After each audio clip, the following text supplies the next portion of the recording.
Can you click into it? Or like, yeah, okay, that's all I have to do. Click again, just once. Okay. I think we're fine. Cross that bridge when we get to it.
Yeah.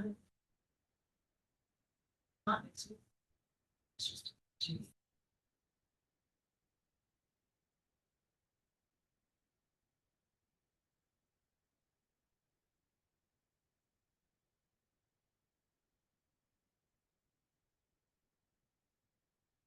Okay.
Hello. Are you presenting? Yes. Yeah. Zach. Zach. Yeah. Zach Flowers. I think she's fine. Yeah. Nice to meet you. Nice to meet you too. Thank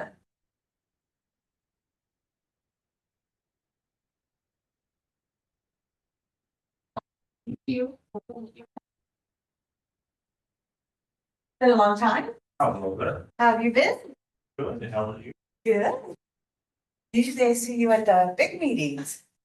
And I've been in the big years. I know. Well, but you just had to come to this one. You living around here now? Oh, yeah. Oh, where you living at? Panther Bell. Oh, okay. How are you two? Good. This is my husband George. Hi, George. How you fun? Fun? Fun. Fun. Like James. How's your other half?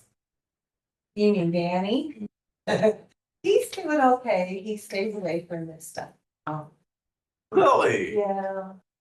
It's gotten the best of him. Oh, that's too bad. Yeah. So. He only comes out on special occasions. How's the big meeting Meaning? at City Hall? How it does? I only go to those on special occasions. I'm here just for a special occasion. Yeah, between the metal detector and the fact that they want to stay when they takes lunch hour breaks or whatever. Okay. It's not worth it. Welcome back. Thank Well, sorry, they can't sit on the back of. I said, maybe it's sit there and. Outside. There's some of us. Those are coming in waves. Near The the. guy's lazy and it's like every single. Second to last. Musical chairs. I could read backwards. Feel like about years ago. I understand if it's a string. They know. And. Like I said, they go. On one. Good. Yeah. So. And then you kind of sit in the chamber. So then these there go outside and sit in the lobby and look at trees or use me. And then you not meeting. Hi. Oh. How are you? Whoa. Oh. Mr. Schroeder. Nice to see you. No, data centers are something nationwide. Through all over the country. You know, all the big CEOs of all the major. But I mean, systems, they're all getting more and more of those developers ready to go. Sold. Yeah, December. Yeah. Unless they want to start using recycled water. We just invested in the fiber optic. Yeah. I got you. Yeah, it's all.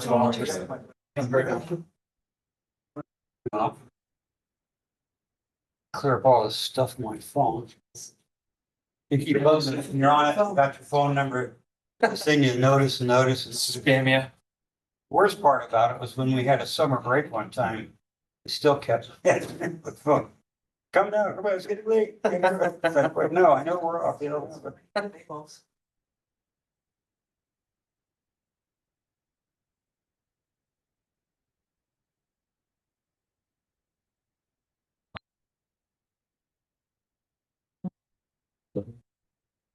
Yeah. Yeah, I'm done. I'm Trent. Very nice to meet you.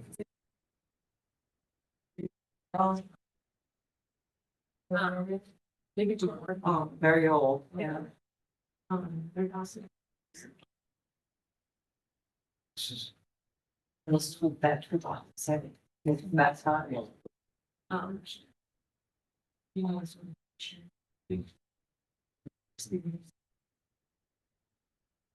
It's something they started last time. Except that they're doing me a pen, started to go last time. I brought a pen. Well, maybe we don't have one. Nation. Yeah, no, if you would be to know moving forward.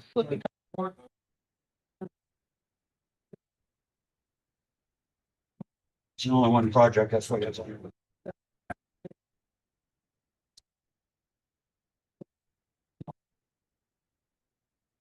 Hi, how are you? Try. Sure. Sure.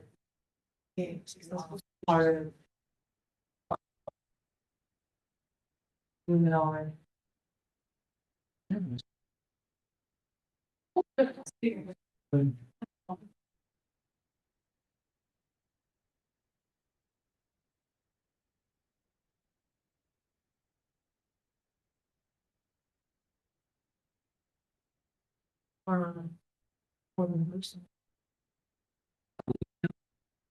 But you want 260. That much, so. One break. Yeah. I don't buy that per minute, but. Because I know you've done it. I'm not calling you a liar. I'm just saying I know you've done it. Do the food trucks stuff slow down with it getting colder? Our market. Series just don't relax food trucks. From November to. And he'll see a kitty right next to me. In case you use hard. help tonight. Not that I think you'll need help. You'll be ready. Thankfully, it's recorded. So that's what I'm like thinking on that right now. Trying to make it a kid. Elsie, run. Oh, I'm sorry. Sorry. It came out. Darn frog.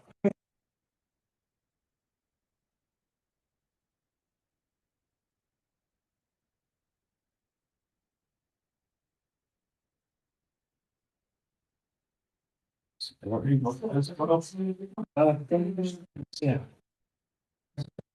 That's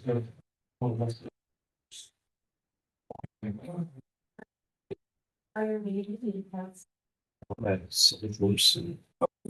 I remember. 6. So one more. Oh, we have Kelly. Hey, we're gonna go this line. Okay. So I think we're good.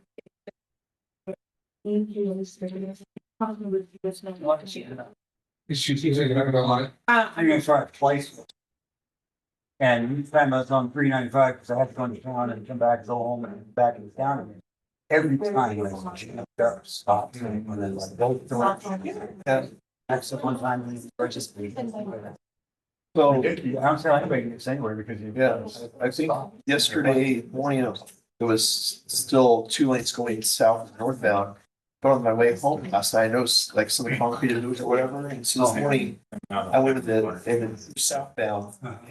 And it took me 15 minutes to get the sparks, because it was slow and go, but it's nice to see the progress. They've got, basically they've got the new southbound back. With 1 lane and then 1 lane that's still the northbound, All right. but they've got basically 2 lanes forward and then the shoulder still needs to be, but there's concrete blocks that are like from here to there that. Of the soft, so they've got partial. They got a lot to do before we get Yeah. to more lanes. The issue is down south of the park. That's, Yeah. they still have to tear out some stuff there. Yeah. And I don't know if they're gonna be able to get done before December. I really don't know. See that. Is that what they were projecting to be done by December? You know, Okay. it's more so like my aspirational hope. They, No. like a year and a half ago when they started, yeah, they're like, oh, it's like 2025. Now it's, we're looking at 2026, and I think it's gonna be this time next year. Yeah, structures summer of 26. Yeah. Friends of friends. That's what it's gonna be. It's all the restrictions. They got a big wall and frankly, going all the southbound. I just sent it to them. And that's awesome. What the snow? What the hell am I gonna do with that? It's gonna come over and pile up and pile up. I sent it to them. I have an email back from Reno.Gov. I talked, that email I shared with y'all. They said, yeah, All right, everybody, we're going to get started. Thank you for attending the Ward 4 Neighborhood Advisory Board. We are going to start off with the Pledge of Allegiance. So, everyone please stand. Mr. John, if you can start us off. I pledge allegiance to the flag of the United States of America And to the republic for which it stands, one nation, under God, indivisible, with liberty and justice for all. Thank you. Caroline, you go ahead and start us with the board. Benjamin Johnson, Present. Kelly Orr, Present. Kelsey Meno, present, John White, Present. Jared Sauber, Present. Larissa Buning is absent tonight. Rebecca Flannery, Present. Ernest Burdick, absent at this time. I'm here. Yes, we got you, Rebecca. Okay, sorry. Victoria Luck, absent at this time. Trenton Kelly, Present. Councilmember Ebert is absent at this time. Staff liaison Kelly Scheid present with our council relations intern Fernando Ramos Rodriguez. We have a quorum of the Ward 4 neighborhood advisory board. Thank you. We'll go ahead and move on to A2, public comment. Comments heard under this item will be limited to 3 minutes per person and may pertain to matters both on and off the NAB's agenda. The NAB may not take action upon any matter not agendized on today's agenda. When you are called on for public comment, please state your name for the record and begin speaking. The timer will begin when you say your name and you will be afforded 3 minutes. If you're an attendee in the Zoom meeting and would like to make public comment, please raise your hand at this time. We do have one public comment card in person. Tammy Holtstill.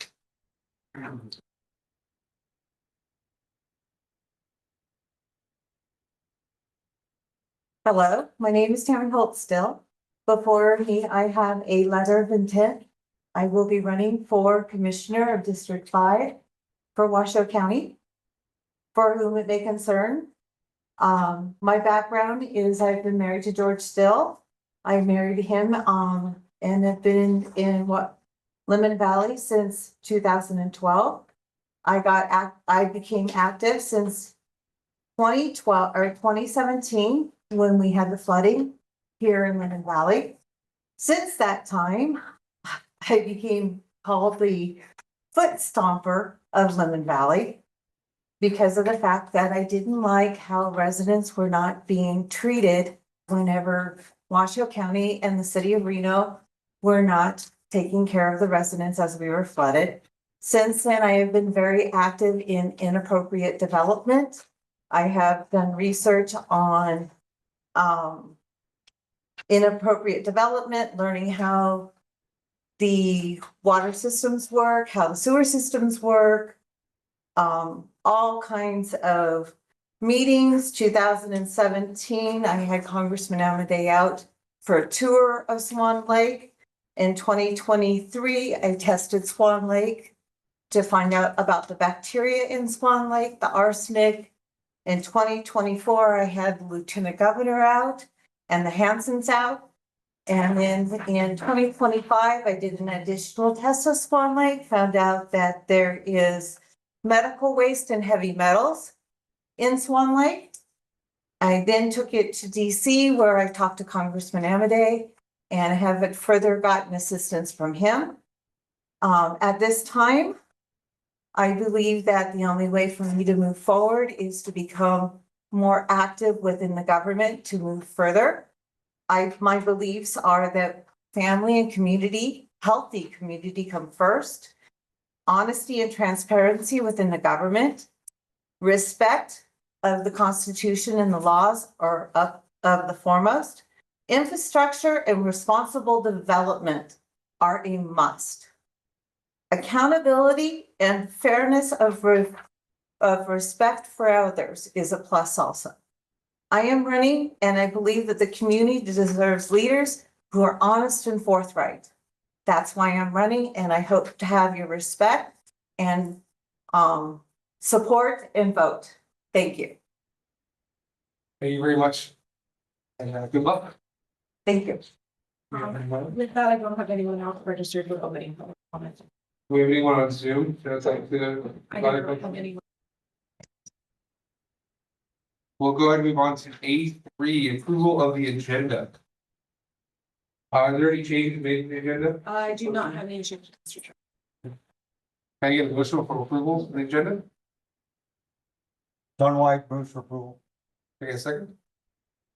I don't know, good, I second. All right, all. What is it? All those in favor say aye. That one, all in favor say aye. Aye. Hi.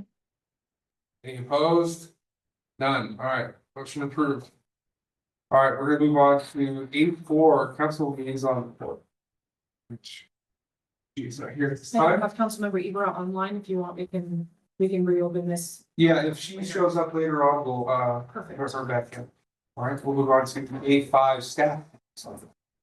Great. I have, Callie Shy, staff liaison for the record. I have a presentation for everyone tonight. Try to move through it so we can get to our presenters who are here.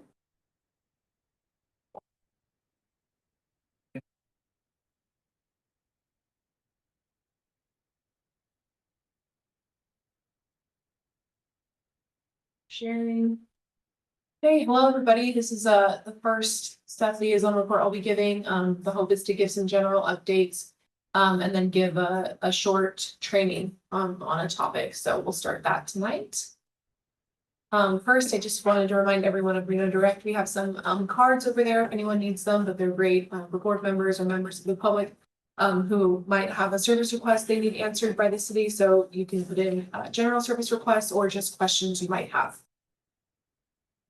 A quorum reminder, it's coming, there we go. Thanks to everyone who confirmed your attendance. You all should have received that quarterly quorum check, so that's how we're gonna move from now on. So the next quarterly quorum check you'll receive from me will be in January, for the first quarter of 2026. And I'll be working with the board secretary to verify quorum closer to meetings from now on. All right, the newsletter, hopefully you've all seen at least one newsletter, the Ward 4 newsletter before, but there's a couple others I recommend you sign up for, as well as those members of the public, if there's any you're interested in. This presentation has been added to the meeting materials, so you can click that gold sign up link to follow it, or you can follow the path below Reno.Gov /how-do-I/sign up for our newsletters. I'll talk a little bit more about each of these newsletters that are highlighted on the slide in a couple slides. Right, we have some upcoming City of Reno engagement opportunities. So Rolling Recreation will be at Dorothy McAlinden Park this Saturday and next Saturday from 9 to 1. Councilmember Eber has her biggest little council connect this Sunday at Superstitions Java from 1 to 2. And then there's a Junior Park Ranger Program event coming up next month on Saturday, November 15th. At Dorothy McAlinden. Disc golf, plant and bug identification, and the trash cleanup. Please note these events are family friendly. Anyone can be a junior park ranger if you're interested. So those are some opportunities coming up. All right, some board membership updates. I want to thank our secretary, Kelsey Meno, for being open to the role. It's a trial period, so just so everyone knows, we'll bring board elections back in January for chair, vice chair, and secretary. So just take a look up for that. There are currently 3 vacancies on the board, 2 of which are alternate member vacancies. So if you know anyone who is looking to serve, you can point them to Reno.Gov /boards. And if any of you know that your terms are coming up, you can also reapply at Reno.Gov /boards. All right, I wanted to make the board aware of some additions from the recent boards and commissions resolution. You all saw them last meeting, but you should all have a project review worksheet in front of you for the one development item on the agenda today. Moving forward, you'll receive these worksheets to complete for each development project. They're not mandatory, but highly recommended that you fill them out because we will distribute them to planning for incorporation into the review in addition to the staff report. We've also started adding the anticipated hearing date onto the agenda, so you should have seen it on that one tonight. I believe the project is planning to go to the Planning Commission on November 20th, so that way you know ideally when we need your project review worksheets by. I also wanted to make the board, especially our board officers, aware of the other addition that the board officers need to make public comment. It can be one for all 3 of our officers.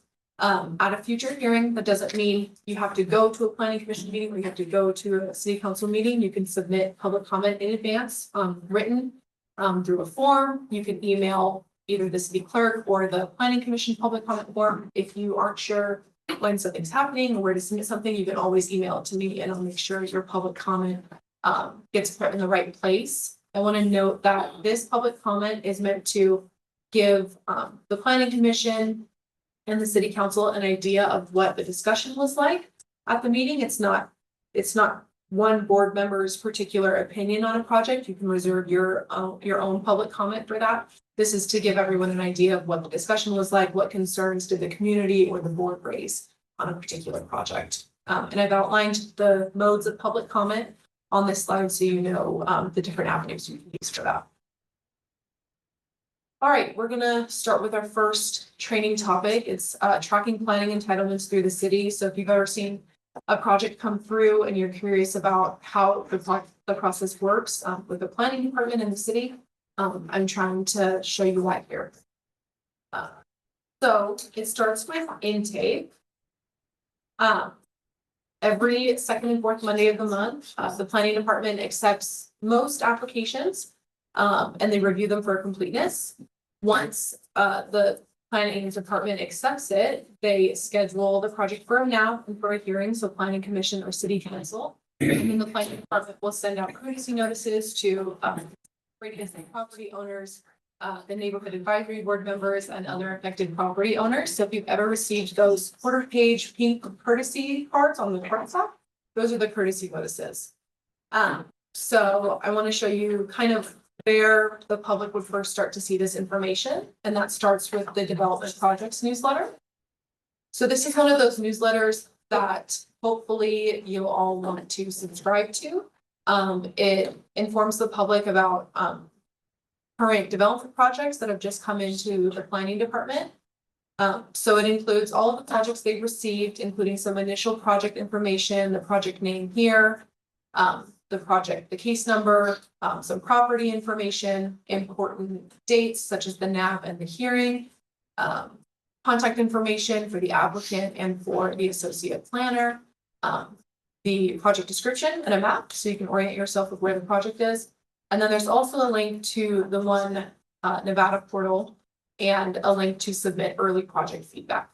So I've also included a link to sign up here in this presentation. Once the application is accepted, City of Reno departments will start reviewing it. So that's planning, engineering, building, fire, external agencies like RTC, NDOT, Washington County Health, anyone who needs their eyes on a project. Then like tonight, the applicant or their representative will come present to the NAB and planning will start collecting feedback. That includes those project review sheets that you all have.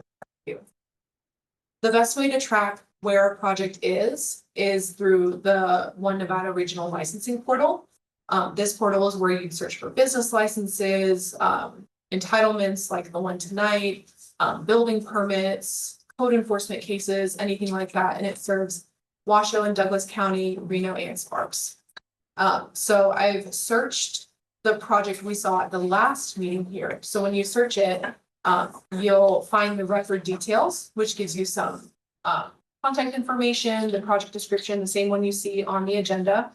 If you're looking for more information, you can expand the record info box and look at the processing status so you can see where it's at in the queue.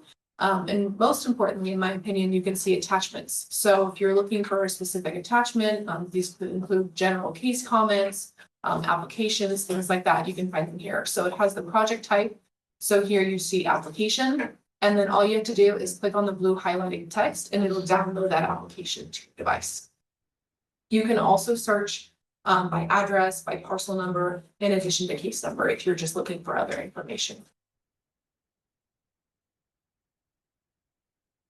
All right, hopefully you've all seen the NAB newsletter by now. If you haven't seen it, find me after the meeting so we can make sure you're subscribed. But this is great for members of the public too, to be informed as to when the NAB meeting is going to be held. So it includes a link to view the agenda and a link to register for the Zoom meeting. And then I've included a look at the HTML agenda on the right here. I highly recommend when you're looking for agendas, whether it's the NAB, Planning Commission, City Council, take a look at the HTML agenda. It includes all the attachments there and it doesn't download it to your device. So you won't have to worry about sometimes a 200-page packet downloading to your device. All right, halfway through, once the project has been substantially reviewed, it'll be scheduled for a public hearing, so Planning Commission or City Council. At this point, the Development Services Department will work with the applicant to fulfill the legal noticing requirements. So the first thing that you might recognize are those yellow half-page cardstock legal notices. Those are the notices mailed to the same group of people as those courtesy notices. And then the applicant will post a sign at the project. These are usually the 3 by 4 foot yellow public notice signs. And then an ad is also published in the Reno Gazette Journal. So we came back to that development projects newsletter that's sent out twice a month when projects come in. The bottom of that newsletter also includes upcoming projects at the planning commission and city council meetings. So you can always just scroll down and see what's coming up. Maybe it's something we've seen up and down before. You might want to take a look and see. All right, finally, we have the hearing and the decision. So the city uses 2 different newsletters to distribute planning commission and city council agendas. Additionally, the live broadcasts are on the City of Reno's YouTube page. And within about 24 to 48 hours of the meeting, planning will upload the decision letter to that 1NB regional portal. So if you've ever looked for meeting materials before, you've seen this page. This is Reno.Gov /meetings. It includes the current and upcoming meetings. So this is that HTML agenda I was talking about. We're working on getting a lot of the boards to use this, but for now the NAPs have been using it. The planning commission and the city council uses it. So again, a great place to find that. And you can also find all of the NAP info on there. These are the last 2 newsletters I was talking about. So the first one is the city council agendas and the next is the planning commission agendas. These look very similar to the NAV agendas. The only difference is that they have a link to provide public comment, but it provides all the same information. I do want to note that if you sign up for that development projects newsletter, that intake one, you'll also receive this planning commission agendas newsletter. We send them out to the same list of subscribers. All right, that was a lot of information. So I wanted to put all of the resources on one slide. Like I said, this is uploaded to the meeting, but we'll work on getting this incorporated into some kind of handy resource. You go. I'm sure some people more have questions, but I do as first if I Go can. for it. 2 things. So we're going to move away from, which I believe at last meeting, I was on the other side of the desk here. So no longer will we have the agenda sent to the NAB members. We're not sending direct emails. Okay, so that's a complete change, so we should not expect that anymore. Yeah. In the newsletter, and if some people have been having issues receiving them. Okay. So if that's a persistent issue, but we'll make sure. For myself, I'm not giving this all. Okay, sounds good. And then, the last question I had was that public comment for the officers on the board. You, explain that to me again? Yeah, sure. So the goal is to kind of have a comprehensive, just idea of what the discussion was like, because a lot of times the meeting minutes aren't available in time for us to get them to, planning commission or the city council. So it should just summarize the discussion. It doesn't have to be, paragraphs and paragraphs. Vice Chair Kelly or actually submitted some for the last meeting, which is great. So it's just a summary. If there were large concerns that the board had or the public had, maybe you talk about how the applicant addressed them. And then the goal is to get them in before the meeting happens. So let's say tonight the project is planning on going to the commission on the 20th of November. So if I would advise for the chair, vice chair, and secretary to just talk about it at the meeting very briefly, just say, hey, who wants to submit public comment on this? Unless all 3 of you to submit public comment. And then if you're like, I'm gonna bust this out, I'm gonna get it done really fast, you can just email it to me. I'll get it sent to planning or to the city council. If it takes a little bit more time, I outlined those different ways to submit public comment. You would just do one of those. Does that answer your question? It does. Okay. Thank you very much. Yeah. Does anyone else have questions? We're at the tail end here. Okay. Alrighty. Rebecca's online. Rebecca, do you want to unmute and ask the questions? Hi, everybody. My question is the big yellow signs, that, tell everybody what's going on. They always seem to be in like locations where people can't read them, like, driving down the road or, sorry, I got grandbabies. Driving down the street, they can't just like stop and read them. Is there like a designation for like where these are placed, or can we like place them in better locations, like in front of like a dollar store or gas station or something where people will actually like stop and read them? Yeah, the posted notice has to be placed on the project parcel. So the property that the project is actually on, it has to be placed on there. And then it has to be visible from the street. So if, let's say, a project is posted on a corner, there have to be signs either on both sides that face the street, or there has to be a sign on the corner, so it has to be visible from the street, so it does need to be at the project property. I think that if you're having trouble reading a sign or you notice a sign, that's when I would go to that what am I thinking of? The portal. And if you know the property, look up the property on the portal, see what projects are assigned to it. Or if you're saying, I'm seeing a sign of these cross streets, I don't know what it is, I would give the planning department a call. I have it off the top of my head. Okay, perfect. Sorry, I did not say Rebecca Flannery for the record, but like I've noticed, for example, like you go into Cold Springs and you get off the freeway and there'll be one right there on the side of the freeway. And it's like people are going home. They don't stop and read it. So just weird stuff like that, especially since Stonegate's going on out there. Yeah. So I just was kind of like worried in that people aren't actually getting the message because it's right when they're driving or something like that. If you're in close proximity, you should be, the radius for noticing is about 750 feet in a project. It goes out depending on how many people live in proximity, but hopefully you'd be receiving that notice if you live close. But I would say if you don't live close and you can't read the sign, I would give the planning department a call or even call into Reno Direct and they'll get you directed to the planning department. Perfect. I will let people know. Thank you so much. Jared?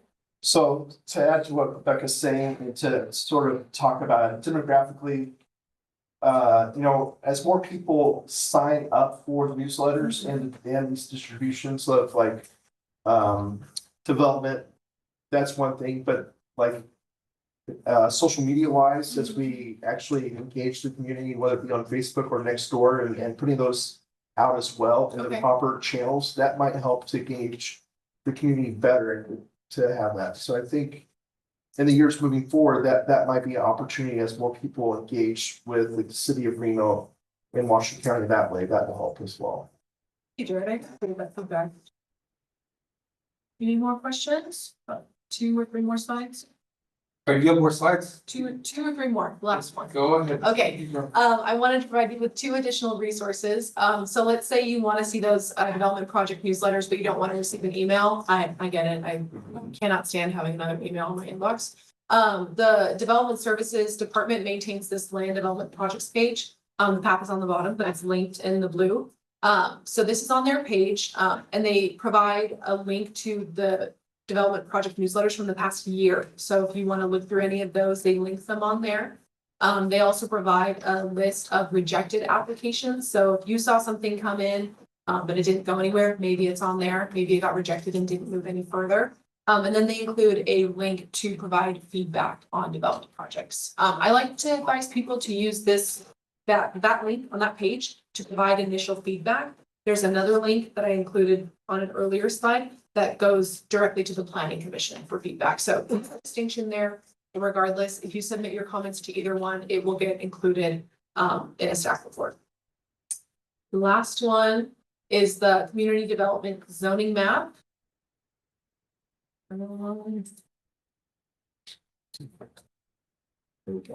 Okay, there we go. So the community development zoning map is available on Reno.Gov under the GIS maps, and it's also linked here. So this is a great way to get familiar with the zoning in your community and in your ward. You can see not super clearly, but Ward 4 is this greenish shade up here. So I highly recommend take a minute or two, look through there. I've spent some time going through here, so if you have any questions on that, just let me know. Last thing is I just want to make you aware of some upcoming meetings. We have council next Wednesday on the 22nd at 10 a.m. We have a planning commission November 5th, and our next NAB meeting is here on November 20th. So yeah, any lasting questions for me? Great. Thank you all for sitting through that. That concludes my step of the zone report. Do you want to go back to Councilman Bree? Yes. Yeah. No, it's okay. I was just texting and usually when we go with findings to figure out ways to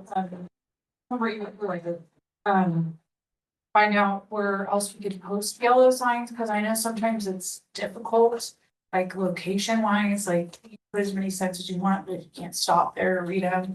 I try and find some alternate places to post signage, libraries and things like that. Anyway, Yeah, so we had our, 2 weekends ago now, we had our fall festival out here at Dorothy Michael Linden Park. It was a great event. We had free pumpkins for the kids, free face painting, food trucks, Rolling Wreck came out from City of Reno, and they had, park games like potato sack races and, cornhole, that kind of stuff. Candy for the kids, prizes for people that won the games and stuff. It was our 3rd year having it at Dorothy Michael Linden Park. It was a really great turnout. Weather was beautiful. We had 3 food trucks there, and it was free food for the first 100 people, just to kind of get our park spaces activated out here and have some things for people doing work for, so you don't have to always drive into town, so to speak. So it was really successful. We're going to continue doing that. Hopefully it just keeps growing. I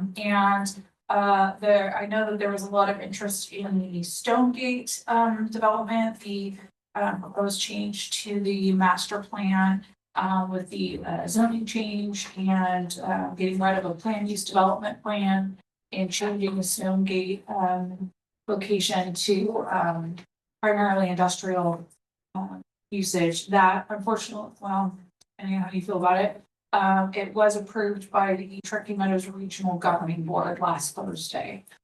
So there'll be significant changes to the approval of that change. There's also going to be council meeting next Wednesday. I don't believe there's any ward for development on this coming Wednesday's agenda. We are continuing to have community cleanups for the next few weekends too. Every weekend will be a different ward.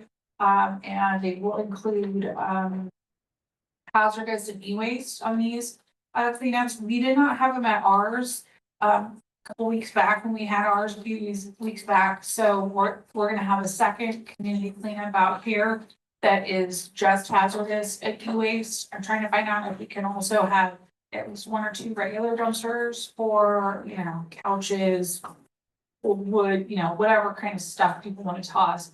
So that information is to come. We don't have a date set on that yet. But that is it for my update. Have your council connect? Is that this week? Oh, yeah, that is also this weekend. So that is Sunday from, 1 to 2. Yeah, 1 to 2. Is it Sunday? I know we switched it from Sunday Yeah. to Saturday. Okay. So this Sunday from 1 to 2 actually it goes longer than that. It starts at 1 at Superstitions Java. Just be there. If you want to come, get a cup of coffee, I'll buy your coffee. We can talk about, anything you want to talk about in the city of Reno or county, issues, whatever. Yeah. All the friends, to your neighbors too, if anybody wants to come. I'll be there, my kids will be there, my husband will be there. My kid busy, but I'll be there this weekend. Great, thank you. All right, we're gonna move on to development projects. Move on to B1. Oh my gosh, I'm so sorry.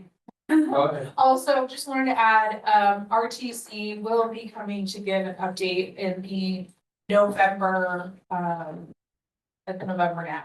So that'll be an update on, any RTC road projects in the city of Reno, but also specifically Ward 4. And then I will also start giving updates on city of Reno projects, for roads and things like that, because we don't have the, budget to have our city engineers come out, so I'll start giving updates more specifically on those types of jobs. Oh, sorry, didn't mean to jump in, but for the, I think we're all happy to hear that anyways. yeah. All right, we'll go back over to B1, which is the name US 305 exit 76 amendment. Yes. Okay. Perfect. And just up there? There's a clicker up there, but let me know if you need you to page through. Oh, perfect. That's great. Gonna do sometimes. All right. I don't know if is this on or do I even need it? I don't know for the online. Okay, perfect. I'm Zach Flowers for the record. I'm a representative of the applicant today with Kimberly Warren. We're going to give a quick presentation. I'll try to keep it brief so you guys can come with questions and give you enough information to give your feedback to the planning commission. So this is going to be we're going to the planning commission for a conditional use permit. This is actually not the first time this property has gone for a conditional use permit, but changes within the site have necessitated another one. So while it's not the first time for this project to be here for you guys, it's the first time for me, so please give me some grace. See, it's at North Virginia Street, it's Stead Boulevard. We can go to the next page. There we go. So here's the site location. It's kind of a small image there, but that's the Amazon Fulfillment Center. So if you get off on the freeway, US 395 onto Stead, you turn left instead of right. You'll see the project right on the right side off of Stead Boulevard. There we go. So here's a quick zoning summary. There's a lot of words up there, but essentially it's mixed use suburban. And so convenience store, so to give a little, there's another slide with more information on what the site is, but it's going to be a gas station convenience store, as well as a mini warehouse, which is like storage units. So the self-storage is the addition, and that's what necessitated this new conditional use permit requirement. We previously went for a conditional use permit for the gas station use, as well as for the 24-hour operation. So it's going to be operating after 11 p.m. So it's going to be a 24-hour gas station. And so that's already been before planning commission for those reasons. There's also a major drainage way through the site that's being mitigated, but that's another requirement to go for a conditional use permit. Next slide, please. So again, the major reasons here. So we also have fills of 10 feet related to that drainage way, and the self-storage use is why we're really here today for that conditional use permit. Next slide, please. There we go. Here's another map. This kind of just shows the adjacent zonings and adjacent uses. So there's the Amazon Fulfillment Center there, another self-storage facility, and some residential right there. It's zoned mixed use suburban. Here are some site photos. So it's currently vacant. And then here is a site plan. The next site plan we'll get to is a landscape plan that's kind of easier to conceptualize. But this is the engineered site plan where you can see the driveway coming off of Stead Boulevard at the bottom right there. It comes around, and this first building is going to be the gas station with the gas pumps. There'll be high-speed diesel pumps behind the building. And then further in the back, that's where the self-storage facility is. So there's some metrics on there with the parking. There's all the required parking and ADA is met, as well as the access to the public right of way with the sidewalk that you can see on this conceptual plan a bit better.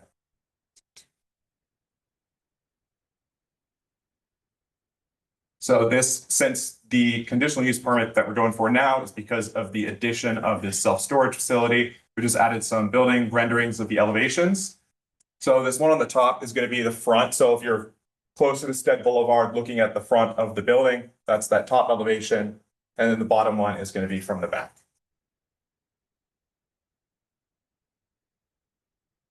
And then that's all I have. We can go back to the different slides to look at other figures if you have questions. And here's some contact information for the owner. We're going to be presenting this to the Planning Commission on November 20th. Thank you very much. Ben Johnson, because I didn't actually say that the last 20 times I spoke. No, I don't really have much questions, honestly. I think it's more of a comment. We have a lot of self-storage up and off of Stead Boulevard and up on Virginia there. I think it's odd, and I'm pretty surprised that any type of survey would say they're still gonna make money off of that, but we'll just keep having them. So we'll move to the questions on the board. I kind of go down the line just so it's a bit easier. But I don't want to hit you, so you want to go first? You're good. All right, Kelly. Kelly, or for the record, is there only one access point for now the storage unit and gas station off Stead Boulevard? Correct. The only proposed driveway is through off of Stead Boulevard there. Okay, so have we done a traffic report or traffic study to show what the added storage facilities are going? Yes, so there was a traffic memo that'll be submitted as part of the conditional use permit, where they did look at trip generations and also the required offsite improvements. One more question. Are they adding a traffic light? No, that's not in the recommendations for this property. One more question, sorry. Yeah. Is it right turn only? So there's I believe there's no recommendation in the memo for a right in, right out at this intersection for the driveway off State. I'm gonna let my questions go before they turn into comments. Very good. Okay, so I have a question. Does your Victoria does it go all the way to the railroad? Where is the railroad in terms of your map on it? Kelly, if you could go to the previous slide, it'll show it better. Yeah, that's. Oh. Got There we go. So the railroad is going to be past the property line. So we're bounded by the railroad's property. Now, your entrance, is it already paved currently? Is that where the bus stop is over there or? No. This entrance, no, everything in gray is going to be proposed asphalt. It's currently vacant. Okay, and then one other thing was on here it says removal of the drive-through. So in the previous application that we submitted for the previous entitlement, the gas station included a like quick service restaurant. So it's like a gas station Subway combo with a Okay, so drive-through. you're scratching that. Correct. That's part of this amendment. Now it's going to be just an extra mile that does not include a drive-through. And is mass self-storage, okay, and then we touched on the hours, that makes sense. I think that's all I had. Next, yeah. Jared Souther for the record. The previous development was gonna be a Circle K. It's now going to Chevron. Does that mean that there was a change of ownership or for the development, or is that they chose to choose a different brand for development? So the property owner remains the same. I don't know all the details within their leasing and their agreements and everything, but the property owner is the same property owner, just with a different tenant planned. And they themselves, can you speak more about the self-storage unit? How many units will be there? I am not aware, but I only know the square footage of that unit. I do not know the number of units. We can add that as a note and prepare that for when we present. In my comments, my recommendation is to share a little bit more about, I guess, the traffic flow on Stead Boulevard. I know you mentioned that you are doing that. But based on the plans from RTC and NDOT to improve the Stead Boulevard interchange and then the 395 improvements. Even today, I drove from Red Rock down Virginia Street, passing that development. I saw someone was working on that specific site on that corner of Stead in Virginia. But I don't understand how RTC or City of Reno and NDOT can allow left turns out of that interchange safely. And if so, why is there only one entrance and exit out of that development when you're trying to service cars, trucks? Amazon's gonna be using that facility to fuel their vehicles, their delivery trucks. It seems like there needs to be another approach to safely allow this piece to be used properly, because if not, it's just not gonna work during peak times or non-peak times. That's my comment. Thank you. Thank you. You have anything? No questions. Yeah, John White, for the record. It seems like in this picture and the other one, your gas pump thing disappears. I don't understand why that's different. And I assume this projection up front is more of the gas would be just first. And or is this mainly a trucker type stop or is this for general public? It's gonna be general public. So the high-speed diesel will be back here. So these are the high-speed diesel pumps, and these right here are gonna be a normal Yeah. gas station. But in the next picture, you don't show this. Then that would be an oversight. This, All right. I was just on this wondering. plan, the engineering plan, this shows where the actual gas. An pumps- extra mile is a brand? Chevron. Yeah, it's part of Chevron. I think All right, there's- I think I've seen them about 10. someplace, but offhand, I've never seen many of them. Hmm. And that's the same stuff, so it'll be a small store with the pumps and all that kind of stuff. Yeah, right now, there is some traffic, that has picked up over the last couple of years from Old Virginia to Stead, mostly northbound. When I come to, it's northbound. I didn't have to used to bother with it. Now it's, you gotta watch what you're doing there. So you're planning on servicing a lot of the Amazon then? Cause a lot of them are electric now. I don't know if they're gonna phase all their, fuel vehicles out and go to pure electric. Would that affect your plans at all? I'm not aware of, and as the representative, so I'm the engineer, not the owner, so I don't know why or what clientele they're expecting or from Amazon, but I do know that we're working with NDOT, who's in charge of that road there for the interchange. And so even when this back was Circle K, there were discussions between the traffic there. So It seems a little bit congested between the storage and traffic but I'm not sure how many people will be there. I suppose could be enough traffic to service all, because between Sinclair way down there off of Lear, and then you have your Chevron and Maverick right there on the other side of the freeway. yeah, There's a lot of stores. And nice thing about it would be the school kids aren't gonna be able to go over there, aren't getting encouraged to go over that area very much. So be better for the general public for there. So. Now, it just seems a little bit strange, a little congested is all. yeah, I'll definitely take the feedback of adding what our proposed offsite improvements are for the traffic. But I know those are pending with the discussions between NDOT and the owner. That's all. Rebecca, I think you're online, right? Yes, I'm here. Hello, Rebecca Flannery for the record. The traffic is getting a little bit nuts right there at that intersection. So I just kind of like have a recommendation that maybe you widen Stead Boulevard right there and put in like a right turn lane.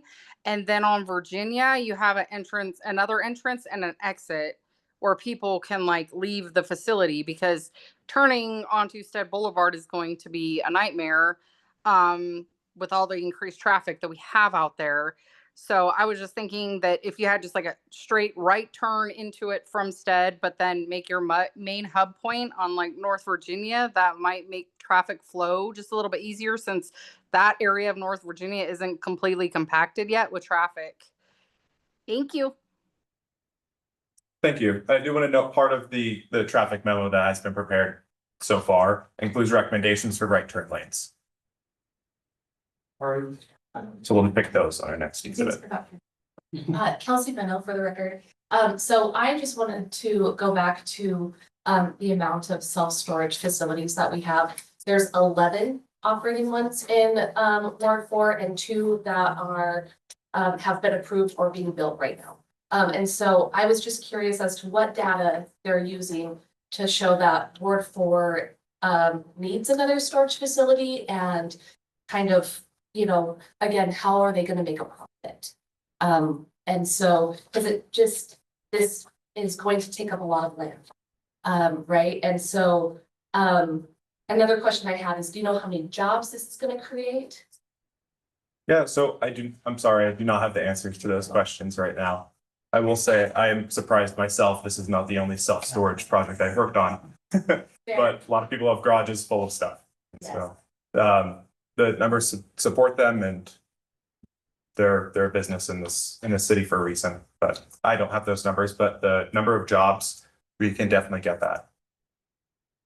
Great. And then, let's see, in that area, gas prices, kind of rise, pretty high. I live in that area. And so are they and they're going to be right next to Amazon. And so is the intent to kind of keep up with the corporate, ability to pay for gas, or are they going to try and, work with the community? If it is a convenience store, is that something that the owner is willing to work with the community on?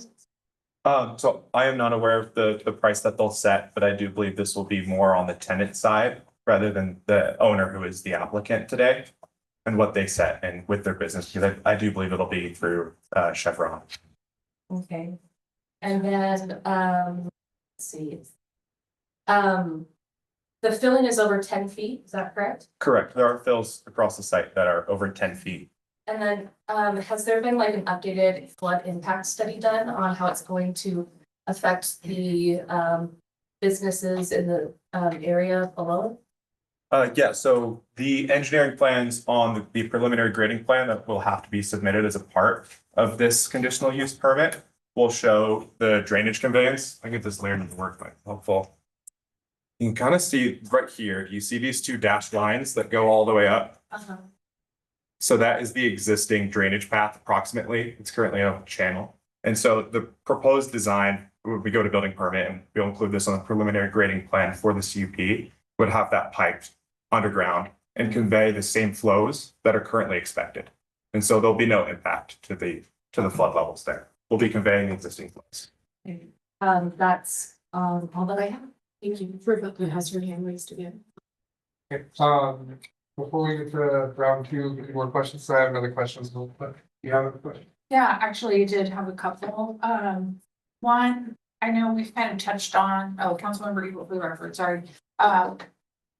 The number of units, and I know you've mentioned you don't have that information. What type of storage are we talking here? Are people gonna bring boats and RVs, or is it just, people need to clean out the garage, so they're bringing stuff in here? Like, what type of storage is this? So it'll be an indoor mini storage. So Okay. it'll be all within the building. So there won't be boats or RVs. Okay, Smaller. smaller. Yeah, so it's one where you enter a facility that's within a building, and within those hallways, there'll be indoor storage units that people can place things. Okay, so that's kind of leads me to my next question is, will there be kind of any area for larger vehicles to unload, or is it all just going through regular like front door to get to all the storage units? Like So- kind of back bay doors or anything, if somebody wants to like, let's say they're storing banker boxes full of paperwork for a business and they have a big truck of stuff they're bringing. Do they just go through the front door? So I'm not sure through the building permit process, the architectural plans will be finalized. Okay. Which I'm sure they'll make sure they accommodate items that can fit in those storage units, but I'm not aware at this time if there'll be a large roll-up door.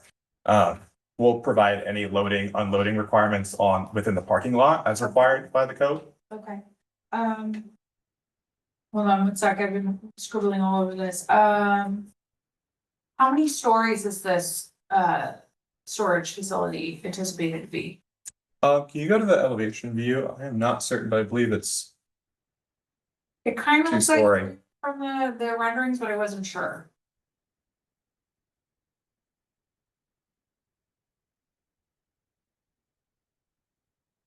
Maybe only two, Yeah, I believe it's a two-story. okay. Yes. Was that the gas station? Or- No, so this is the mini storage unit. Oh. So like I was saying, it's all indoors.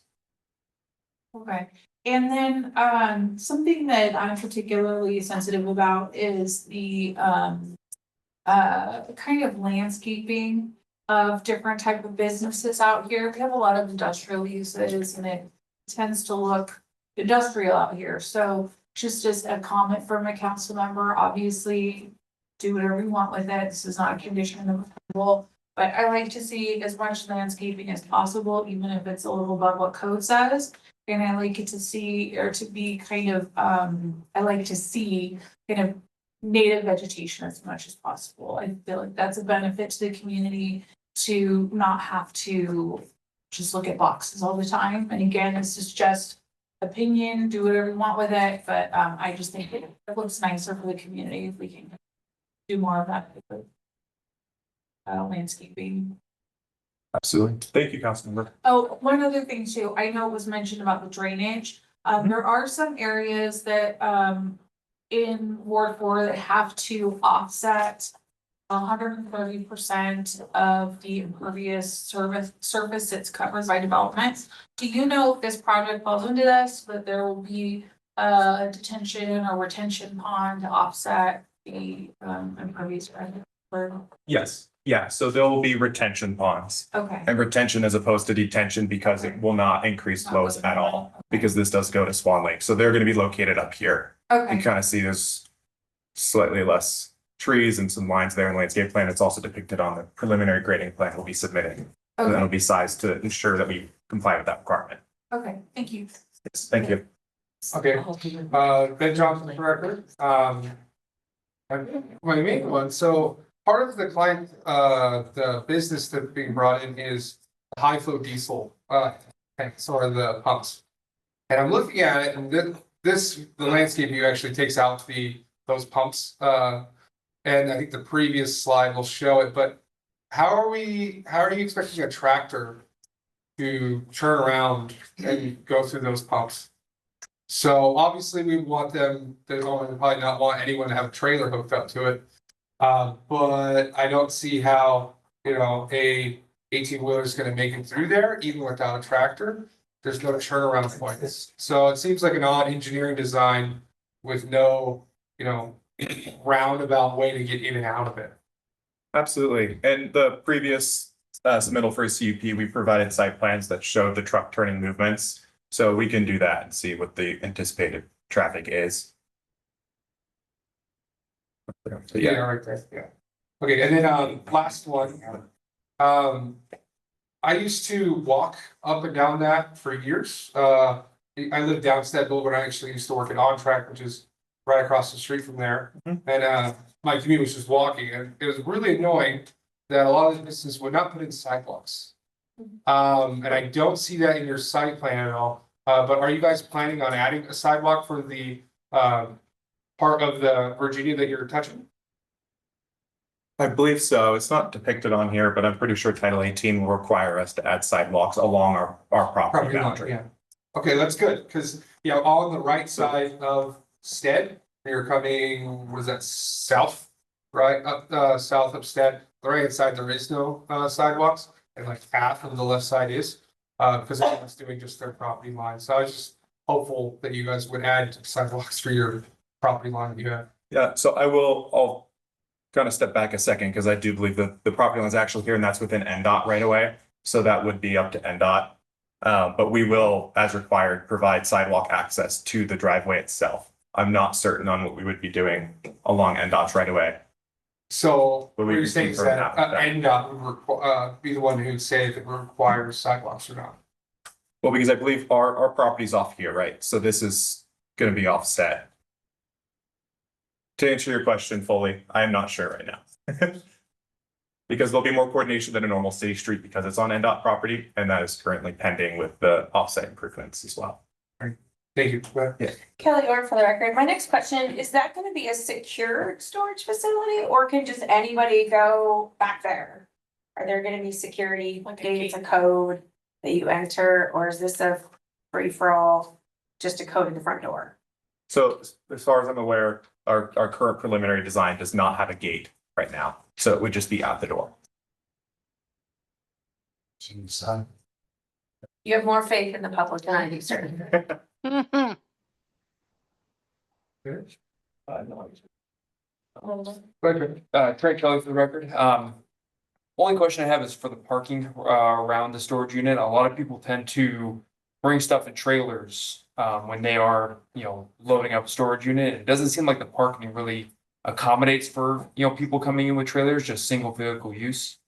Is there gonna be a section where if you do bring a trailer, that you will actually have a spot to park? Or are you just gonna be, kind of in a, dump and go situation to kind of get out of everyone else's way? So, because I've seen other, spots where it has specific parking if you do have a trailer. But if, 2 or 3 people are trying to unload or load at the same time, that's gonna create a lot of congestion along with the 18-wheelers and all that stuff trying to navigate their way around the property. Yeah, I'm not sure to what extent the owner will want to increase trailer parking. Yeah. But we are providing the loading and unloading areas required by the code. And so in this preliminary design, that's all that's shown as it is. Okay, but it does have specific loading and unloading zones? Correct. Okay.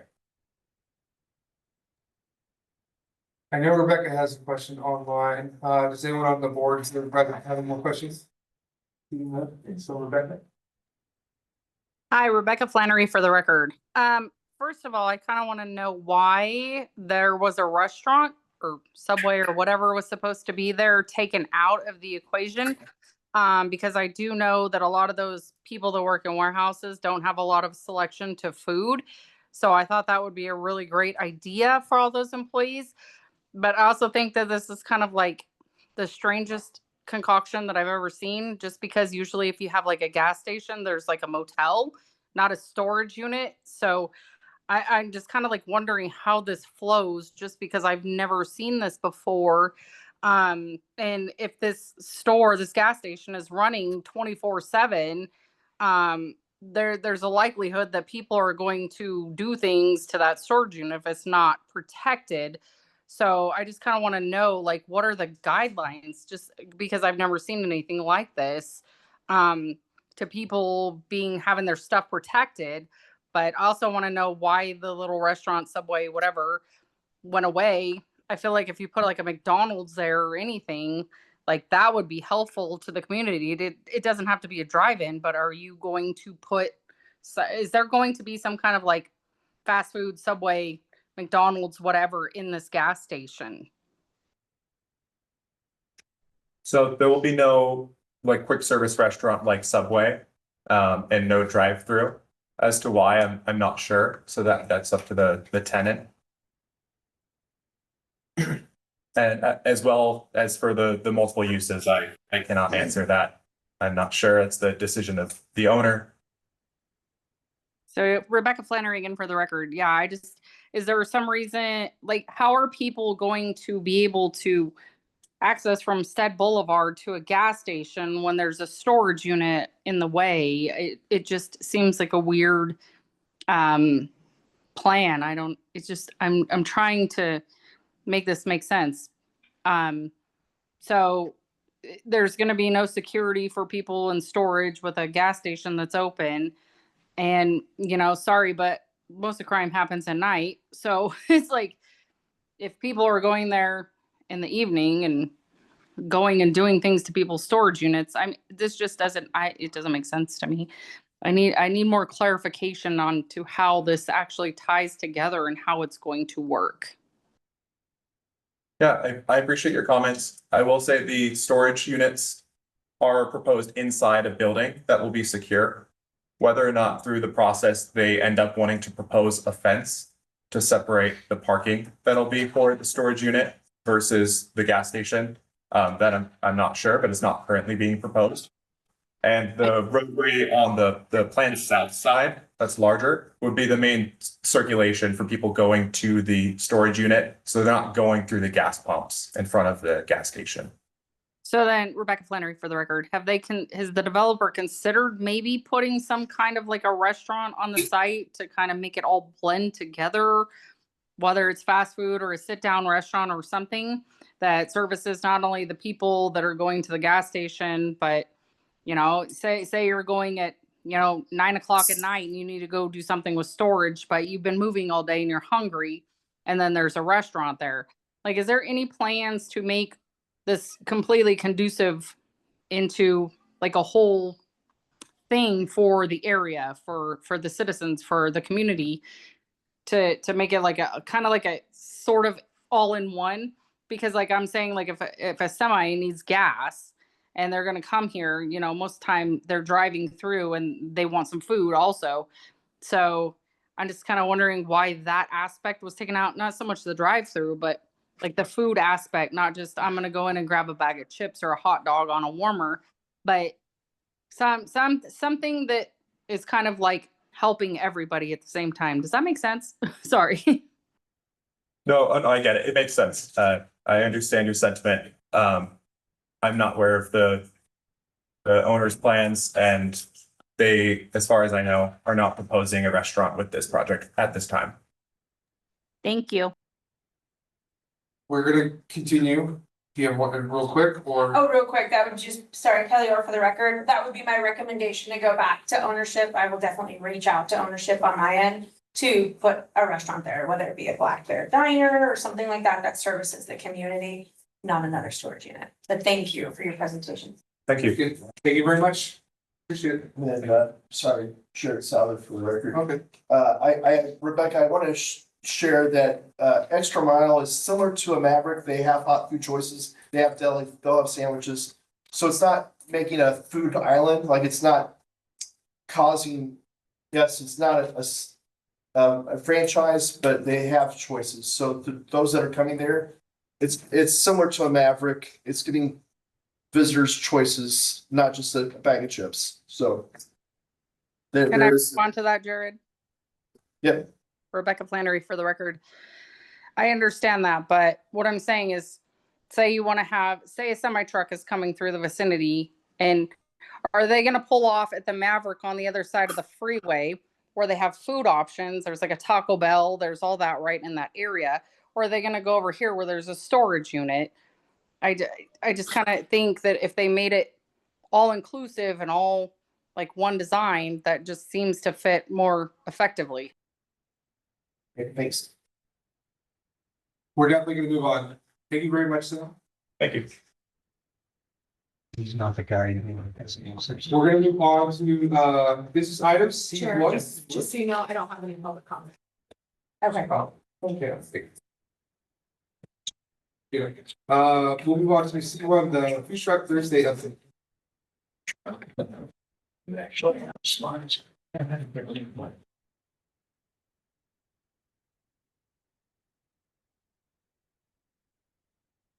Thank you very much for the invitation, Councilman Brady. My name is Steve Schroeder, and I own Reno Street Food. That's our official company name, but we are now known as Reno WTF Wednesday, Thursday, Friday. This was the year 2025 where I pulled the trigger and decided to expand our business, and the purpose was to go to the community. And I think I'll just give a brief report on the success of the event, and maybe that's the net of this entire presentation. It was a success for Thursday nights. And it was a success big time because how difficult it is to, as you were talking before, the freeway, and probably some of you were, it took me 45 minutes to get here through 5 o'clock traffic just from the Summit Mall. That's why. So I think the members and the citizens in this community suffer from what I saw happening at our mothership at Idlewild Park. If you work in Reno and you want to go to a food truck Friday, you're going to get off work, go home, get the kids, get the beach chairs, change, get back in the car, and come to Idlewild Park. I'm seeing a decrease in our total audience at Idlewild Park. So the decision was this year to really go to the people. We expanded to both North Valleys on Thursday, and we expanded to Cayenne Park, which is off Veterans Parkway in Des Moines Ranch. The events were at 4 o'clock in the afternoon. I'm a promoter, so everything inside of me freaks out thinking, is anybody going to show up? Build it and they will come. People came, and we really put on something fun. I just gave a little background.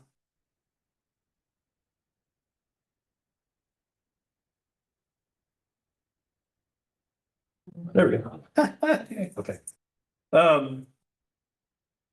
In January of 2012, I had been professionally doing events, live events, Reno Rodeo, air races, helping out in promotions and marketing and so forth. The NFR, the PRCA, the PBR. So I finally put my money where my mouth was and said, hey, we need something in this community. Really driven by the fact that, I was a single dad and I had 4 kids. What do you do on a Friday night in our community? And growing up in the area, if you're under 21, there's not a lot of options to do things, and not a lot of options for families, not a lot of options that are for us locals. A lot of our events are driven for out of towners. We want to do something local. And we want to do something with food. Mark Esty came to town about 2006, 2008, launched Campo. That was really where I think the culture of food in this community really changed, because it was the first restaurant that appeared that wasn't, we were born out of casino food, burgers, pizza. And that was a real step up, and it just really changed the entire landscape to where we are now.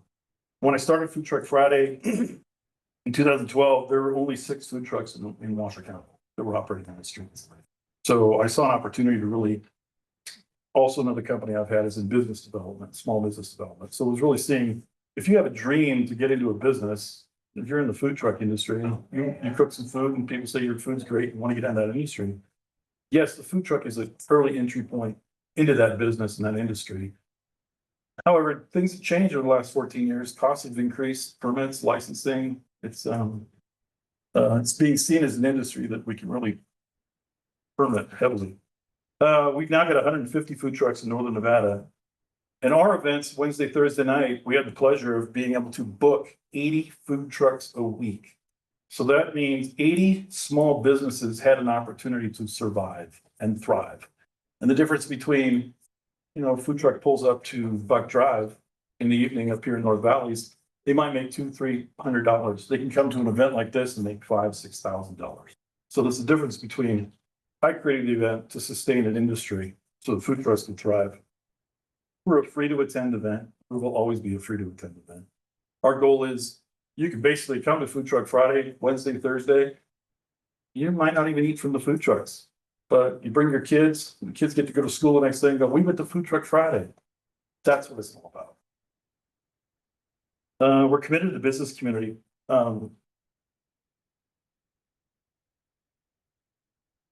Yeah, I should do that too. Okay, there we go. we've assisted 150 new businesses to grow and start and thrive. Many of them have become restaurants. And that was kind of the goal, is to help guide them through the process of landing in a real brick and mortar that we can truly support our community and our economy. Reno Street Food, this last year, 2025, we held 31 events. We expanded with the Wednesday night and the Thursday nights. And yeah, like I said in the beginning, it was risky to make the expansion, but ultimately by week 3, week 4, as we continued the events and saw that people were coming and supporting.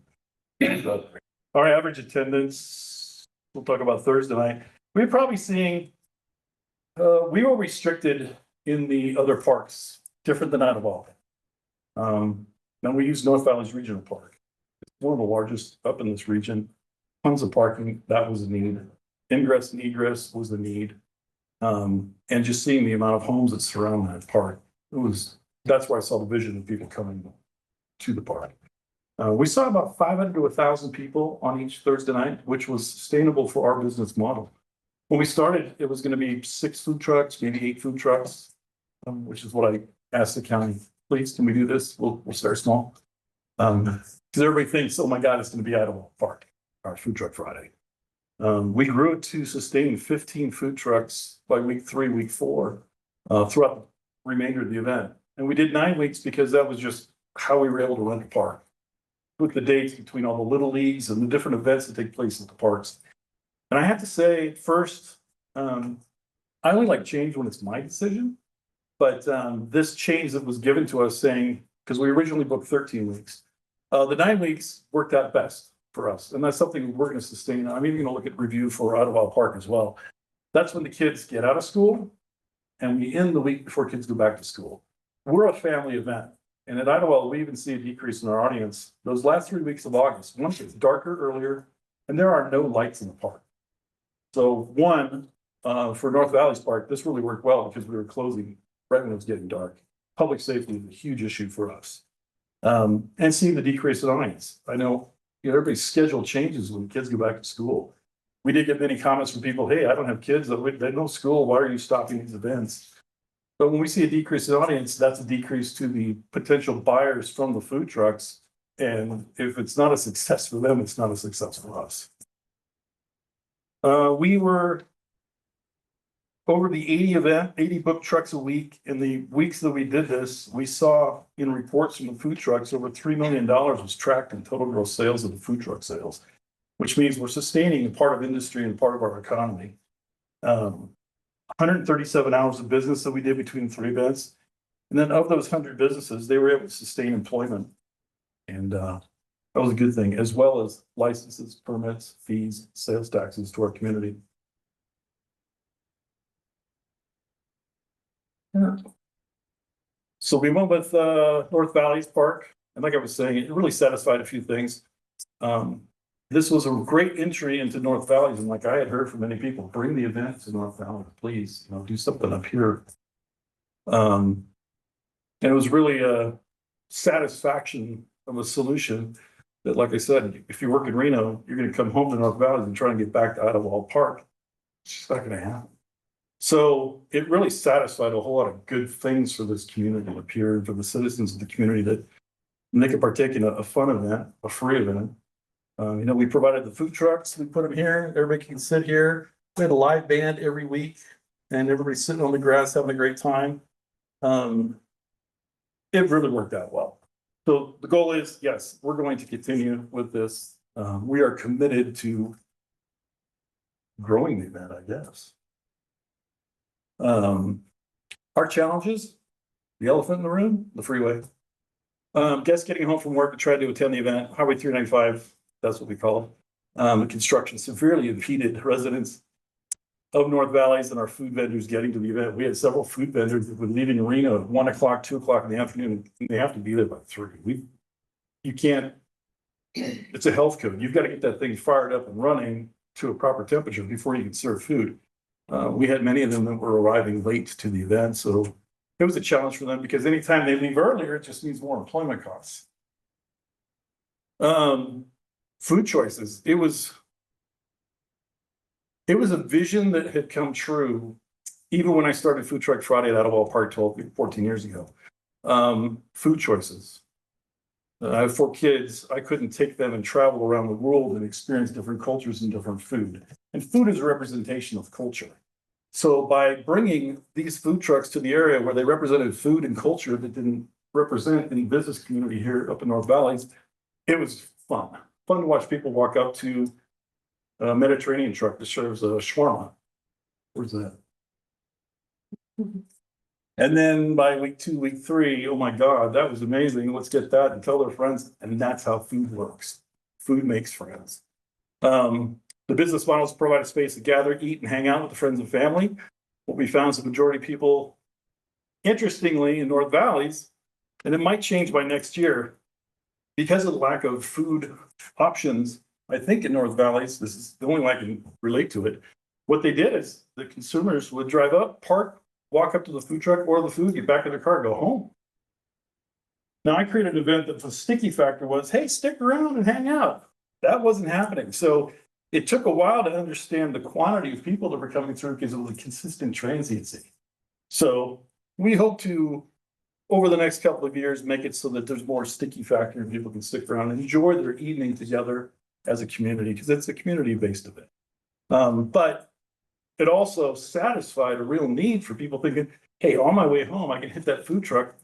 You know, what's your order? Hey, honey, what do you want to get? And then they can get home and get their food. So that it really satisfied good things. And like I said, we're committed to growing the awareness of the event. We had many responses on our social medias. Where is it? How do I find it? How do I get there? So there's just ways of doing it. We had a lot of construction on Sky Vista too. So with all of that, year 1, it's hard to really gauge the success because they had significant challenges in just simply getting to the event. I just provided in the PowerPoint, I don't know if it was distributed, just pictures that represent why this event's so great. I truly love doing it, and I love seeing, you know, the happy smiling faces of friends and family hanging out together.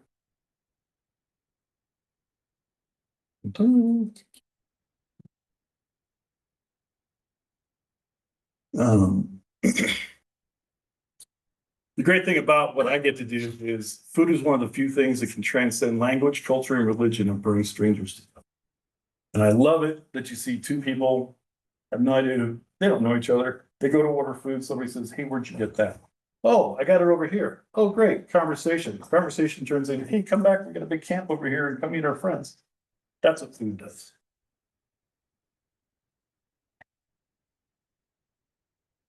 Just further redundancy because I like redundancy. And we were honored this year by City Council of Reno with a proclamation by the city to honor June 11th, 2025 as Food Truck Friday Day. And that was significant for many reasons. County Commissioner Alexis Hill, she worked in special events department for the city of Reno when I started this event, and it was instrumental in helping me get this going because at the time we had major events, but they kind of fit in a different category for what we were trying to do.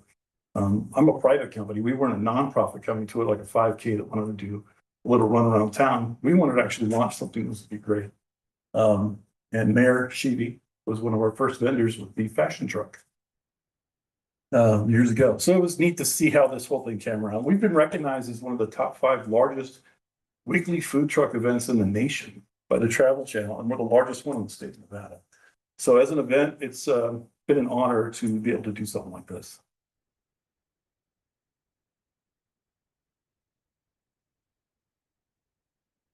Any questions? Thank you very much for that. Ben Johnson for the record. I don't have any questions. I'll say as a comment, as you heard earlier, when we were talking about the project earlier, how much we want food in this community. We have mostly a few different types of fast food. And that's about it. We don't really have much for sit down or gathering places, right, for community. So having this was a big deal, and I think everyone really appreciates it. Oh, thank you. I hope that this is also an entry point for these business owners to see the value of the North Valleys region from, you know, Golden Valley all the way up through Cold Springs to say, hey, I brought my food up here. It was engaged with, we saw some value to it. let's look at a potential location to bring a brick and mortar. So that's ultimately a goal. I can't put my finger on it, but I do hope that happens. Thank you. Kelly, go ahead. Kelly Orr for the record, same, I have a comment, thank you, I'm a huge foodie, I travel all over the countries, eat food, and just wish I could bring more back, more ideas, so I love to see that, as a property manager too, when people are moving from this area, to tell them about Food Truck Friday, to tell them about different events now out in the North Valleys, tell my residents, hey, go here, we're doing this, it's gonna be something every year. My only, I guess, thought or, feedback for you, like if we're setting it down to 9 weeks. That was conversations I had with a lot of food trucks is where's your home? So when you do end at 9 weeks, where can I go to continue on this meal train? Because your kebabs are so good, your 20 shrimp, that's such a great price for $20. Stuff like that, where can I go to feed? So maybe do like a news flyer at the end as we're wrapping up. This is where you can find us, because sometimes those food truck cooks and chefs, they're so busy turning out. They don't have time to have those one-on-one conversations with us, and I just wanna find them. I mean. Thank you for that. I'd be Italian that says, hey, where are you? I don't care what you're doing, but for the community, like. That's a great comment. They're Yeah. here, like, for example, the shrimp on the stick, I forget the name of their barbecue business is over in Sparks off of McCarran. And you best believe we went there the following week. Yeah. And ate there to try more of their food. That's great, because that was something they only offered during the weeks of Food Truck Friday, Wednesday, Thursday, for a lot of economic reasons. And that is one of the challenges because of the economy of scale. What happens with those events for them to be able to offer those services versus making things when the event takes out, then it's either go find a space that you can sell your stuff or go find something. I will say by July, your question will be answered is where is my food truck? Okay. And they're like home location too. I mean, even I was super sad to see Super Chicks go, because God, the Nashville hot sandwich is bomb, but it's awesome to see that same barbecue is in there with the shrimp and stuff. I mean, it fits, so I'm still happy that we have that community engagement and that food choices. That's great. Yeah, I'll think of a way to continue that on through the weeks and months. And I know I was having a conversation here. Food truck operations in our market, one, the climate, the temperatures, really only take place between April, maybe if they can stretch it out through October. A lot of it has to do with light, cold weather. We see every year kind of a cleansing of the industry of those who can sustain through those winter months to be able to come back in the next year. When you find your favorite food truck and they're not in operation, it's like, what happened? It is a difficult business model, very low margins on net profit, but we're hoping to provide resources and things to expand and help that industry again. I've taken on more of a role of just putting on an event like Arena Rodeo does. I mean, we want to help sustain that industry because food trucks are important. Street food is important. If you watch an Anthony Bourdain episode, any one of his episodes, street food was the base foundation of anything that he had built and any restaurants that had taken from it. So we really want to keep that going. Thank you. Thank you. You hinted, was it July? Is it more website or is it app based? Because if it's app based, I'm all over it, but either way, it's great. I think that idea for you to run that would be awesome, and just to have a way for trucks to chime in where they can be instead of always having a schedule, because I know that, like you said, they gotta find a spot, so if they could just chime in and say, hey, we're over here, and that's a notification to someone following, that's really cool idea. I Probably think shouldn't have it's said just that in a public more so meeting. more so a comment though, that the event brought some other food trucks out this way and they are continuing to come out this way. So I appreciate the exposure that you did give for that. Thank you. And that is one of the results of it. Some of them only operated in South Reno, or maybe they operated in different parts of our community. Getting them out here to understand that there's good buying community up here did do that. So we see their dates and where their locations are. They're coming up here more. So I hope that continues. That's all. Sure. Jared Souther for the record. I have a sister-in-law who lives up in Washington State, and I think they have what's called like almost like a drive-through food hall. So taking something like you see on Plum and allowing for food trucks to park inside a building and to make it year round. Is that something that you've looked at as an opportunity here for?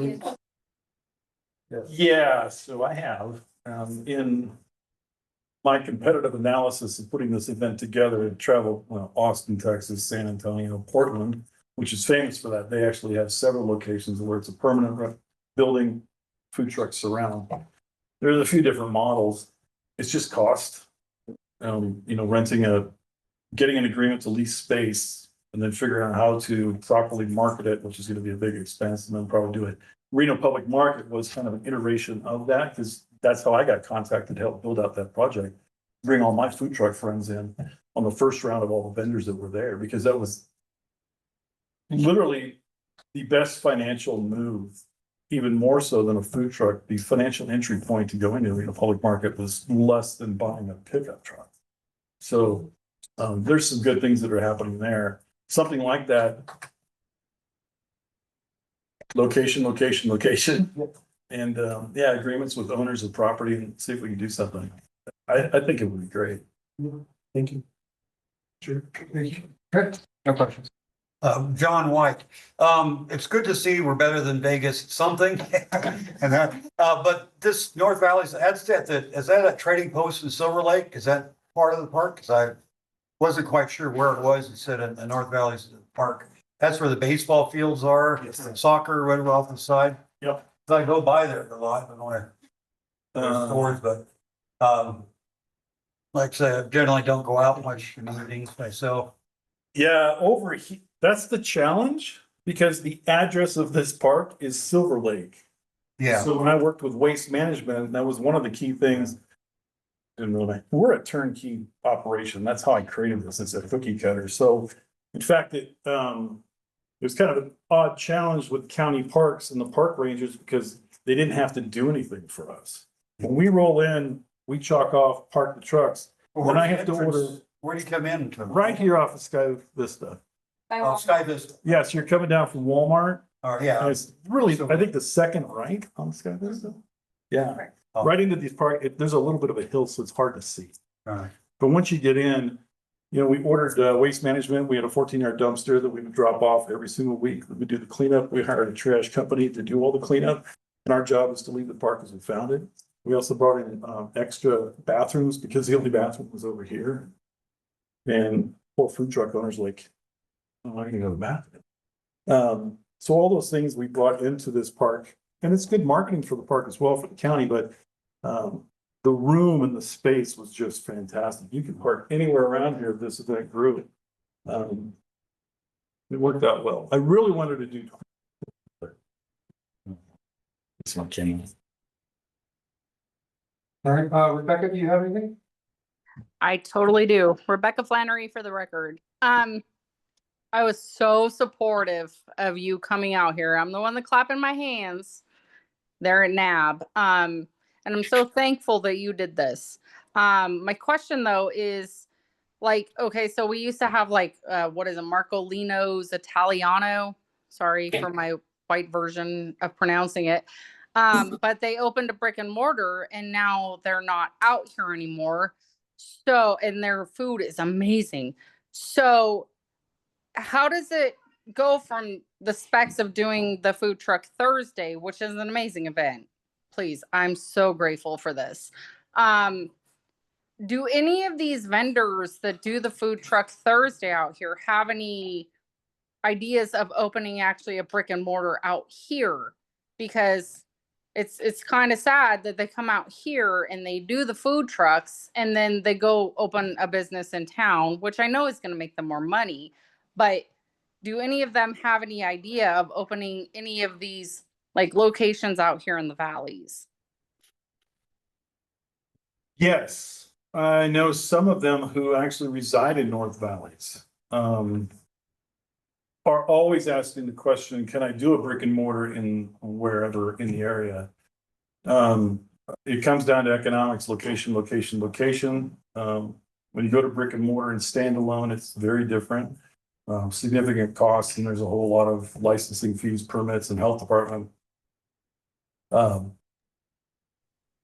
that makes it difficult, but, I'm sure in the coming years, you're gonna see some of these guys, like Marcolino's, yeah, they took over, Rapscallion. Mhm. They used to be in Sun Valley because they managed, Hogan's. Yeah. So it's gonna happen.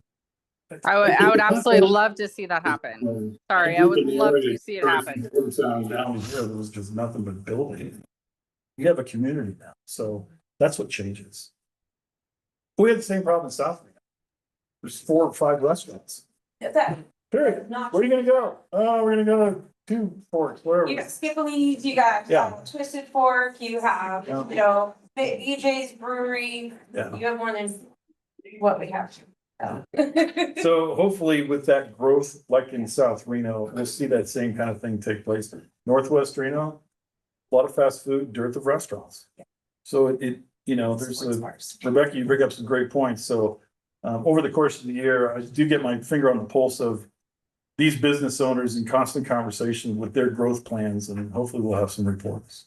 I would absolutely, Rebecca Flannery for the record, I would absolutely love that because, yeah, we're kind of like food desert out here. We don't have much options. So anything that, even if they can have their brick and mortar and still do the food trucks, that would be amazing too. I'm totally supportive of all that. I used to go to Food Truck Friday. I love it. It's amazing. So I'm so happy that you brought it out here. And I hope that these businesses actually start looking at us and saying, hey, yeah, we could actually make money out here as a brick and mortar because they have no options. So that's kind of my hopes and goals going forward. So thank you. Well, I completely agree with you because if you do look at going back in time, again, it took me 13 years to make this growth step to come up here and to go into even South Reno with the growth down there. I think you're on the cusp of some things that should start happening in this neighborhoods. Well, thank you, Rebecca Flannery, for the record. You're a rock star, and I appreciate everything you're doing. Thank you. And I do want to compliment Councilman Ebert and the city of Reno. This events are unique, and it takes multi-coordination of multi-agencies and licensing and permits, and working with the city of Reno in the years that we've done this, it's just been a pleasure, and your staff to be able to allow me to even do this for our community. So thank you. Thank you. And Kelsey Meno for the record, I went to that event and I loved it. And I have family from overseas here for that event. And they were blown away by it because they're in a very rural area. And so on the other side of the world. So they thought that they were the big city and they absolutely found it fantastic. And it was really great to be able to show off the community that I love so much in that moment. And so I really appreciate you being able to bring it and to the North Valleys and like taking the time and all of the hard work to be able to do that. Because again, it's much really needed, as you've heard all of our praises. I guess I'm curious for us, do we have the buildings and the ability to have brick and mortars? Like, I think we need more owners to use their spaces to be designated for the purposes of restaurants and not just storage facilities, kind of bringing it back to what this is about, right? And so just something to take into consideration because we're hearing it, people want to come here, we want it. And I think that, the owners of these properties just kind of need to take that into consideration that we're ready for it, instead of just industrialized areas. Well, I think that's actually a great thing that can be done at this level with the NAB is as you see these project developments come through in their approval process, it is the question with the owner of use and multi-use of those large facilities. What are they going to do for food service within the facility? Is there a consideration of food facility with this large industrial project? Or is there any part of this lot that you're going to use that we can turn into, or are you thinking about offering some sort of food? And if that could maybe even be a checkbox in your questions when you do the original, discovery with these owners in the North Valleys, I think that would be a great question to ask every single one of them. Is there consideration for food service? Thank you. That's all that I have. Thank you so much again. Yeah. Yeah, just Councilmember, you want for the record, Thanks so much for bringing this event out here. It was great. It was wonderful to see all the kids at the park, you know, parents are hanging out, talking with each other, listening to live music, eating. The kids are all running around playing with each other. You know, we discussed the park restrictions that we have because City of Reno parks are so limited out here. We just don't have the space. But you know, in the future, maybe we could use some of the space here at the Stead Airport instead. I've met with the airport authority regarding that to talk about using some of this space for some of those events. And I think that might be helpful too, to help it grow. I know there is some frustration with dealing with the North Valley's Regional Park because it's, you know, managed and operated by the county and they work different than the city of Reno with regard to using park space. Yeah. So if we can kind of like, you know, divert that, the only problem being we don't have the play equipment out here, right? But you know, that's the other issue is we're just kind of, to your point, on the cusp of connecting all these dots on things, but we're just not quite there yet. We don't have the park space with the parking, with the play equipment and all that kind of stuff. So things that we're working on here, but thank you for bringing this out here because that's one of the steps to get to that point, right? Just to show that interest out here and have that kind of engagement. So. And remember, or going back in time as well, in fact, we still have it, EDON, the first 5 years of our event, any corporation, any potential business owner that was maybe looking at moving their business to Reno, which meant they're moving their family to Reno, which means they were moving their employees to Reno. They were bringing every single one of those to Food Truck Friday at Idlewild Park to say, this is our community. That was quite an honor. And now we've even seen many of the real estate agencies use that as, this is a showcase of our community, see what you're moving here for. So it's been an honor.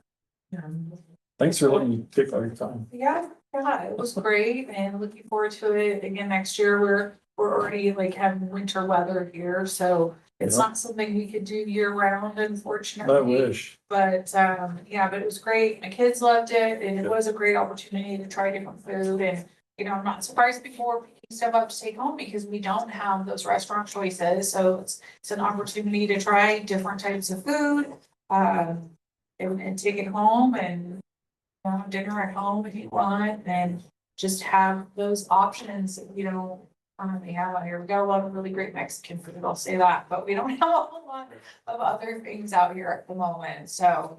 As you grow in with the city, if you're looking at lots or locations for parks, think about lighting.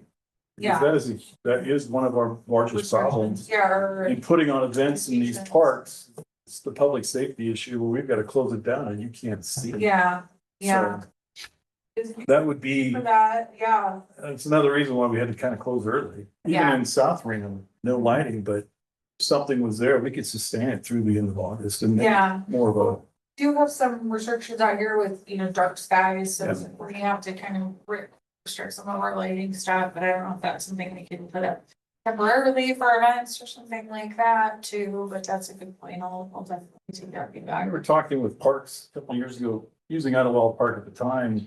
You know, you drive by the roads, you see the signs that give you like your speed and they're. Yeah, the solar. But they're yeah, solar. Yeah, So why can't we install 10 of these solar Yeah. lights? My park rental agreement is I get the key, I turn it on when it gets dark and I turn it off when we leave. There's 2 hours of usage. Wouldn't yeah, it be great utilization of our parks? yeah. There's no money for that. Unfortunately, those don't get installed for free, but we are Exactly. trying to work on stuff like that. Yeah. But yeah, and there are other things coming out here. We have some developments happening. We'll have a restaurant at some point here. And I'm afraid to say anything about it and jinx it, but you know, it's definitely kind of moving that needle out here. So yeah. Yeah. Thank you very much. Thank you very much. Really appreciate it. Thank you, we appreciate your time. Yeah, it makes us happy. Nice going. Okay, we're gonna move on to item D, board commission committee member reports and announcements. I'm gonna spend council's record, I kind of want to start this real quick though. So as we grow our NAP board here, there's 10 of us on this board. I think when I started, there was about 4 or 5 of us that were kind of the only ones that would really be here. We are gonna run into time restraints. We have more than two things showing, so I'm only your chair for the next couple of months, but we have more than two. I'm gonna start limiting board members to 3 minutes. So just realize that it's not a reflection on I think you're talking too much or anything, like that. We just gotta get through these things a little bit faster. And we can't go back and forth to multiple questions, and multiple rounds. I'm also guilty of that because I did that today as well. But I just want to let everybody know that I'm gonna start enforcing that a bit the next couple of months, all right? That's all I have to say. What else have you? I will say this, I observed something tonight and it's to help all of us. But we didn't give a chance for the public to comment on either of the presentations, so they all walked out to talk to him and that took away from. Our ability to hear from the public, so again, we're all learning, so just want to share that as an opportunity. And I did that actually purposely, Jared, that just the record. We have 2 areas for public comment. We do not actually have to allow it if we're running into time. Got it. If we are very, like, there's not much going on, I will definitely be okay with it. Again, I'm only in charge for 2 months. But public comment can only be, well, I'm gonna check on that chair, because I think we do have to open it, for any discussion items. We were fine tonight because we didn't have any. well, if, yeah, no, if someone presents, brings over a common board, right, or like slips and they want to say something. So that's interesting because it doesn't say that in here, right? So, Okay. that'd be maybe just, we need to find out if the students in fact, and I don't wanna, I mean, I don't wanna make that mistake. Oh, for sure. So- We'll confirm, but I'm always keeping my eye on it, so. And Jared, I know we've always done that, though, I'll check. right, and I do realize Yeah. that, so, Yep, thank you. yeah, just for time restraints, we were trying to limit it, okay? Okay. Any other announcements? None? I am not a board member, but technically, I'm the liaison, but Councilmember Ebert for the record, I do want to just agree with the ending at 8 p.m. today. With that in mind, if we have a lot of developments coming through, then I might hold other stuff to a future meeting that's not time sensitive, stuff of just updates. So that we have time, as much time as possible to ask questions and for public comment when needed, so we don't have, 3 development projects and an RTC update and an update on the same meeting. We'll just move things around, so just let you guys know. I'll work on that in the future too, just to kind of keep things within the time parameters we have. Also, I think it is possible for us to go over, but we only have staff until 8. So if it's something that we really need to discuss or that we really need public comment on, I'm able to stay here. If the board wants to stay, they can stay, but it's the City of Reno staff portion of it that we have until 8 p.m. I'll note as well, college back for the record, if I have like training items coming forward and I know we have a stacked agenda, I can provide the presentation and we can revisit it at a later date. I don't need to take up the board's time with that. We have Rebecca online with her hand raised. Hi, Rebecca Flannery for the record. I just kind of want to end this with a huge thank you to Megan Ebert, Councilmember Ebert. She is an absolute rock star for all of our communities. She has been out here fighting Stonegate for people that don't even live there yet. So I just want to send a huge thankful and thank you and tell you how grateful that us in the valleys are that we have you, because you are a rock star. And that's all I got. Thanks. Agreed. All right, we're gonna move on to future agenda items.